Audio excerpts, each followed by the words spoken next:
السلام علیکم ناظرین۔ قرآن مجید میں عورت کی اہمیت اور مقام کے بارے میں کئی ایک آیات موجود ہیں۔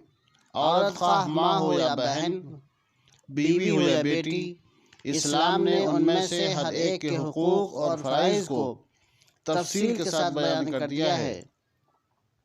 ماں کا شکر ادا کرنا، اس کے ساتھ نیکی سے پیش آنا اور خدمت کرنا ان کے اہم ترین حقوق میں سے ہے۔ حسن سلوک اور اچھے اخلاق سے پیش آنے کے سلسلے میں ماں کا حق باپ سے زیادہ ہے، کیونکہ بچے کی پیدائش اور تربیت کے سلسلے میں ماں کو زیادہ تکالیف کا سامنا کرنا پڑتا ہے، اور اسلام نے ان تمام تکالیف کو سامنے رکھتے ہوئے ماں کو زیادہ حسن سلوک کا مستحق قرار دیا، جو اسلام کا عورت پر بہت بڑا احسان ہے۔ ناظرین، اگر ویڈیو پسند آئی ہو تو چینل کو سبسکرائب، ویڈیو کو لائک اور شیئر